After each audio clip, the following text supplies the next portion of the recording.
Morning, Traveler. Morning, Paimon. Thought I'd come over and say hi, puffer, floaters, and all. Morning, Mualani. How are you so full of energy? Weren't you the one partying the hardest last night? That was last night. I got a good night's sleep, and now I'm good as new. Here, take this. It's your prize for completing the album. I picked yours up, too, to save you the trip. Wow! Thanks, Mualani. That was so nice. When it comes to helping people, a good guide always thinks one step ahead, right? Oh, and speaking of work, I guess our vacation's almost over, huh? Probably for the best. If I don't head back soon, I'm worried my little doggy won't even remember me. And after talking to the others, it seems like everyone is just about ready to get back. Some are missing their families. Others are going through dandelion wine withdrawal, I guess.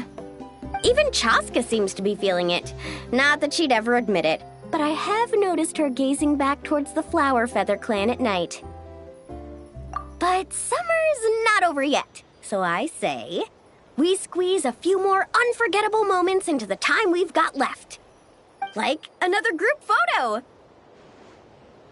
Hey, how about taking one right here? After all this time, Paimon's grown kind of attached to this place. Great idea! Why don't you spruce up this wall, and I'll go gather the others. See you over at the plaza!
Amazing!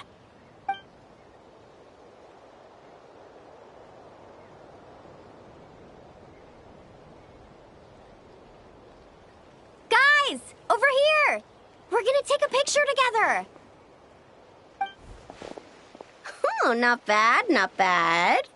You're all looking full of energy this morning. Not a trace of bedhead or dark circles in sight. Whoa, you even look out for stuff like that?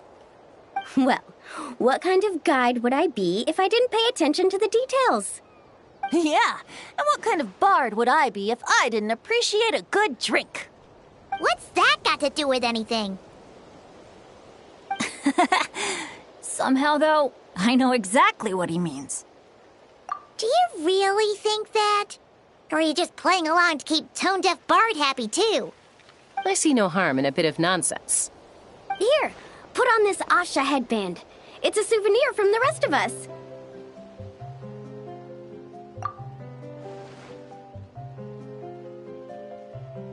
It really suits you. Alrighty then. 3, 2, 1. Paimon? Sorry. All that nonsense has got Paimon's head muddled. Her mind's gone completely blank. Don't want it all to end, huh? Are you worried once you say those words, the vacation will officially be over? How the... Paimon thought peacemakers couldn't read people's minds. Oh, Paimon. Don't worry, Paimon. Summer's sure to come again. Just like you said when you made that wish to the Pyro Archon. Even though we'll all be going our separate ways, as long as we cherish each other's friendship, I just know that our paths will cross again. Bennett's becoming quite the talker, huh, Professor Venti? Well, I wouldn't dare take credit for something like that. Your tone would suggest otherwise.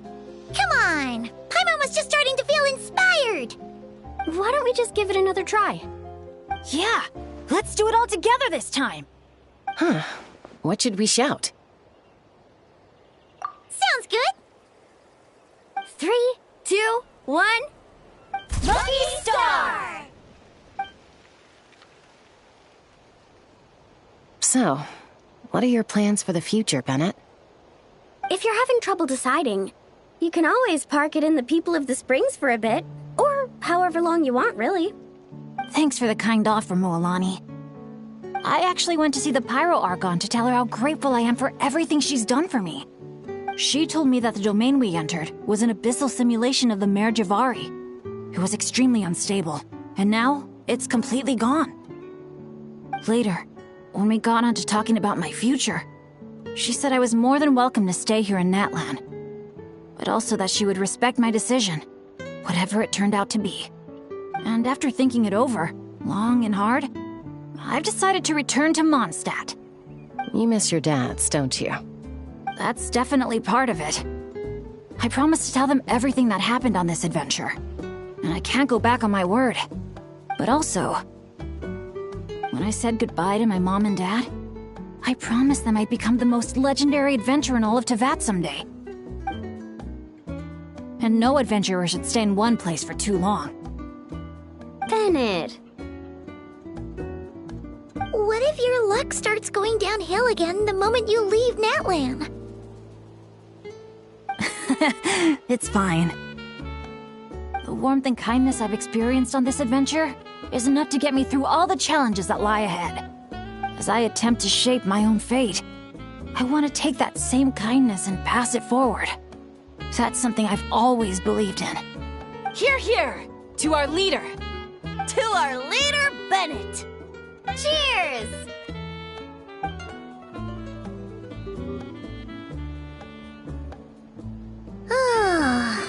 This is gonna be another all-nighter, isn't it? The fun never stops. Who's up to perform next? Bennett's almost fallen asleep several times now. No. I can still keep going. Go get some rest now, guys. And seeing as you've still got the energy, I'll leave the cleanup to you, Mualani. Huh? Why me? Traveler, perhaps you could join me for a walk? I know a great spot.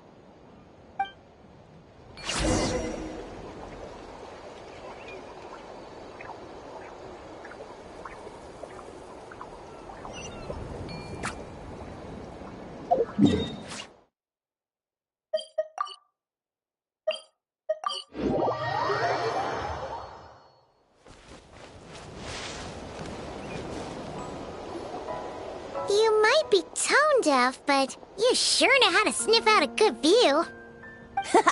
Glad you like it. Some stories aren't meant for the birds, only for the stars high in the sky.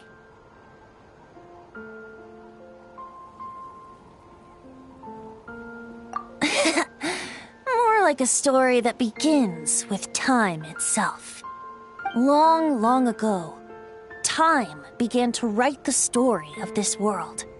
To her, all living beings were equal, both in their value and in significance. Like an ancient scroll, she engraved upon her memory all people, all events, all encounters, and all farewells. Back then, as an animal spirit, I had a chance encounter with time at the Thousand Winds Temple. Hearing my wishes, she entrusted me with fragments of her power and authority.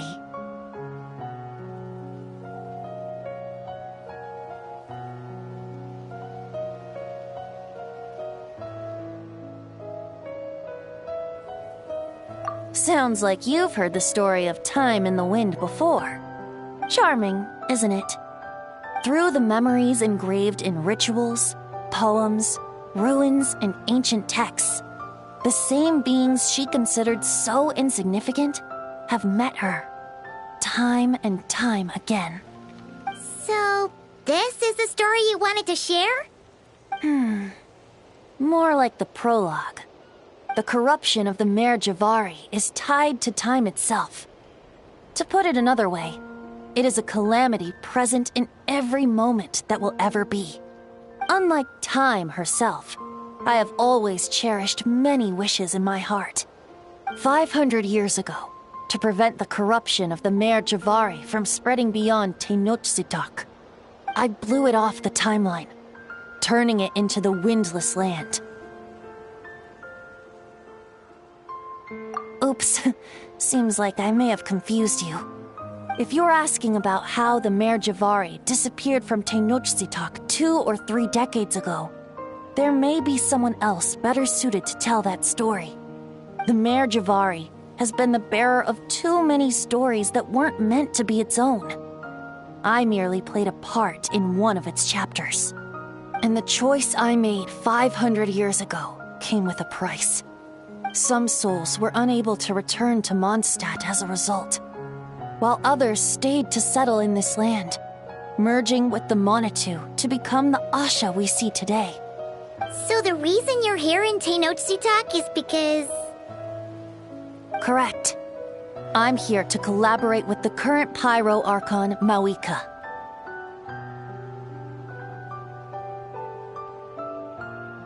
Correct again. The flame was our signal. Only by having Mawika open a rift between that space and the true Mare Javari could I sneak in and bring back all the souls who wish to return. As for my little trick of bringing back memories as well, it's not the first time I've pulled that off. Mawika also mentioned that you were planning to introduce us. Looks like I beat you to it, huh? I was glad to discover that she shares my love for fine wine and freedom. We got along great. Well, it really took it out of me for a few days. In fact, I still feel pretty dead on my feet even now. Oh, really? But thinking of all the Aefa mead and dandelion wine still left to drink, I suppose I can hang in there a little longer. You don't look that tired to Paimon. So, don't think you can just pull out that little excuse and we'll suddenly foot all your bills. Oh, how you wound me, Paimon. You'll hook me up with some good liquor, won't you, traveler?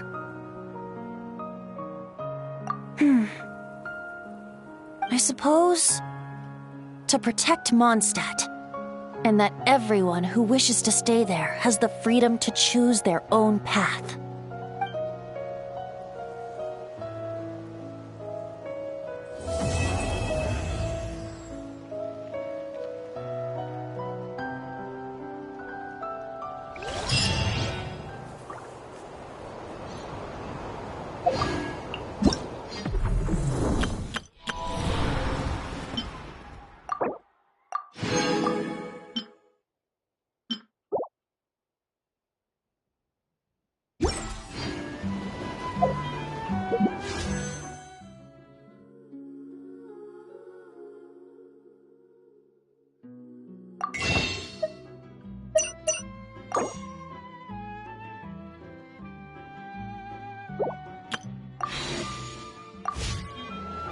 All things come to an end.